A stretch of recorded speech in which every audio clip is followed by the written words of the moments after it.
Sobat Revolista, pada hari ini tepat 5 tahun lalu, satu organisasi pergerakan dibubarkan secara resmi oleh pemerintah. Hizbut Tahrir Indonesia atau disingkat HTI selama ini dikenal sebagai organisasi yang mengusung sistem khilafah untuk menggantikan model Negara Kesatuan Republik Indonesia. Maka, sejak saat itu, organisasi HTI dinyatakan sebagai organisasi terlarang sebagaimana yang dilakukan di beberapa negara lain. Namun, jika organisasinya sudah dibubarkan, apakah otomatis ideologinya akan lenyap di kalangan para pengikutnya? Bukankah justru ada kemungkinan pergerakan mereka akan menyebar dalam berbagai bentuk? Bahkan di berbagai kampus pun secara sembunyi-sembunyi ideologi ini masih ada loh. Maka ketahuilah wahai Sobat Revolista bahwa materi itu bisa dihancurkan, tapi energi itu kekal. Organisasi bisa dibubarkan, akan tetapi ideologi akan hidup selamanya. Lalu kita menyikapi perbedaan ideologi itu pun seringkali dengan cara yang salah, yaitu dengan mengedepankan sikap represif dan intimidatif. Ya, kita yang merasa Pancasilais ini loh. Sering kan kita mengucapkan kalimat semacam ini, kalau tidak mau terima Pancasila silahkan angkat kaki dari bumi Indonesia. Yang tidak senang dengan Bhinneka Tunggal Ika, hidup aja di Arab. Lalu kelompok mereka pun membalas, kalau tidak mau ikut aturan Allah, pergi saja dari buminya Allah. Aduh, capek deh. Jadilah perdebatan semacam ini seperti lingkaran setan yang tiada ujung pangkalnya dan tiada titik temunya. Lalu aparat pun sering juga melakukan aksi yang tidak kalah klise pula. Misalnya, menanyakan kepada seseorang apakah orang itu mau menerima Pancasila seperti yang terjadi beberapa tahun lalu.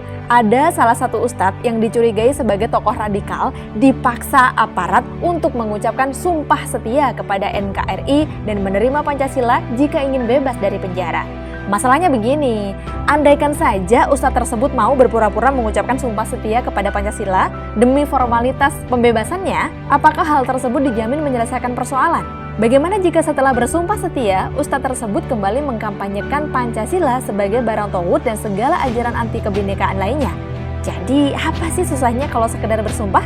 Lalu, apakah kita yang mengaku Pancasilais itu yang begitu semangatnya memasang profil "Saya Indonesia, Saya Pancasila" memang benar-benar Pancasilais?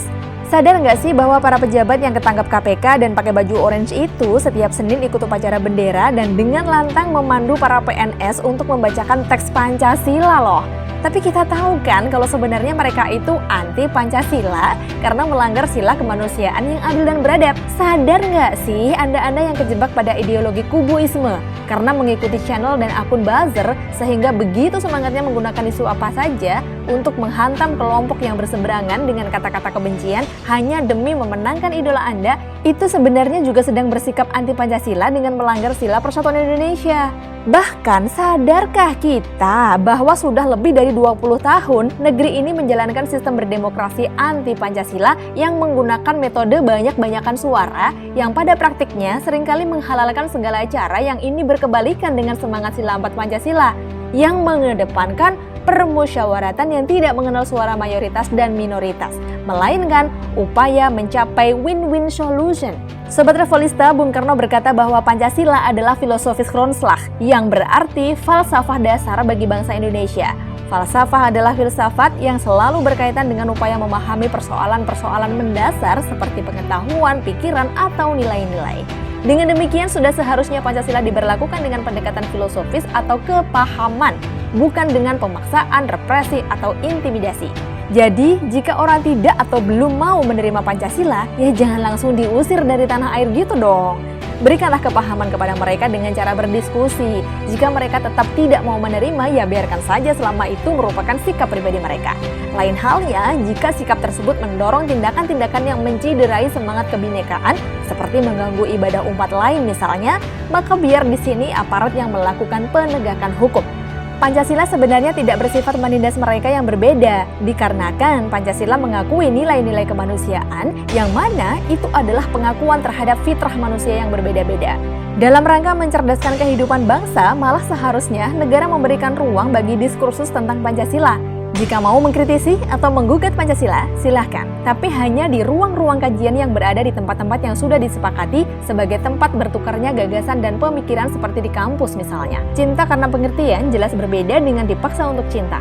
Maka biarlah Pancasila tegak secara alamiah melalui kepahaman yang mendalam, bukan sekedar mengancam orang-orang yang tidak mau setia pada Pancasila, maupun secara semena-mena memberangus dan membakar buku-buku beraliran kiri. Karena masa depan tegaknya Pancasila di negeri ini adalah ditentukan melalui kepahaman, bukan pemaksaan. Salam kembali menjadi bangsa Indonesia.